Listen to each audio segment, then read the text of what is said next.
رسول الله وزيرك iyo xubnaha kale ee dawladda hoose halka jooga iyo dhamaan bulshada reer Soomaaliland inta halka joogtay inta kala socotaba waxaan ku salaamayaa salaanta islaamka assalaamu alaykum warahmatullahi wabarakatuh salaan kadib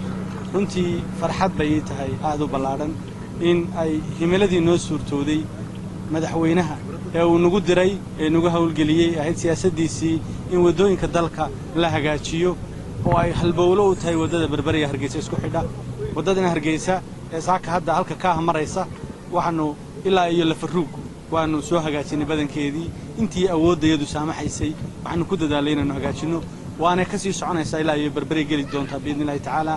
wadada halka kan kagamaanaan hadhin dhibaatada wadada ka jirta iyo duruufta uu meeyarku sheegay ee dhaqaale darteed anna waxay yaraan istafta kaga hadhno laakiin waanu la soo wadnay ilaa halka waanu la wadaynaa oo dawladda dhexe way kala qayb qaadanaysaa insha Allah tacaala ilaa iyo caasimadda way kala qayb qaadanaysaa biidnillaahi tacaala wixii suurtagal ah wadooyinku waa halbowle yani horumarka halbowle u tahay waxa weeye caqabad bay ku tahay nolosha kala duwan oo dhan hadaanay wada jirin haday tahay nolosha bulshada haday tahay horumarkii kala caadiga ah haday tahay businesskii iyo bacmushtariga caqabad iyo challenge bay ku tahay adag hadii aan la helin isku xidhka wadooyinka waxa qorshu yahay in wadooyinka guud ahaan dalka waxa weeye hagaajino wadooyinku waa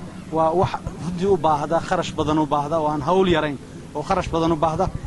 waxaanu tusaynaa oo ismuujinaynaa inaynu wax qabsan karayada inaan gacanta caalamka wali helin gacanta caalamka inuu uga baahnayd jideedka iyo meelaha muhiimka ah ee infrastructure-ka waxa weeye inaga aan helin baynu muujinaynaa wax qabsan karo markaas bini aadankuna wax inala qabanaya oo ciideena wax nala qabana ay muujinaysaa in wax inala qaban karto gacanteena inaynu muujino marka hore xoolaheena gelino inagoo isku tirsan sida ay hore loo sheegay dawladda dhexe iyo dawladda hoose iyo bulshada reer Soomaaliland ba waxaan doonaynaa in laga wada qayb qaato in wax la wada leeyahay way jidku laga wada shaqeeyo qofkii ganacsade iyo qofkii kale bulshada kamid ee gelinayana aad iyo aad baanu ugu soo dhaweynaynaa u weydiinaynaa gacantiina aan ugu baahnay in laga wada qayb qaato aan dalkeennii wada hagaajisano insha Allah tacaala oo ka wada shaqeysano wadooyinkuna runtii muhiimadda ay leeyihiin waa muhiimadaan hore soo sheegay oo aan qofna ka qarsoonayn marka waxa weeye haddii la ka dhigo sida ay u socoto halka laga bilaabay waxa qorshuuyay in la istabta kale insha Allah tacaala ay isku xidhanto wadadan dheer inuu yahay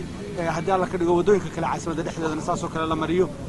waxa jira bridge waxa jira yani wadooyinka kale dalka oo dhan oo u baahan isku xidhkiisii marka insha Allah tacaala taana waxa qorshaheedan insha Allah tacaala iyo ku talagalkeedan wadna haddii la ka dhigo waxa noo qorshaysan master plan-ka wadooyinka 20 sano soo socda inaanu soo bandhigno oo soo bandhigno bulshada waxaynu qabsan karro hadda iyo waxaynu mustaqbalka qabsan karraba haddii la ka dhigo dhawaana waan soo bandhigi doonaa aad iyo aad baa mahadsantahay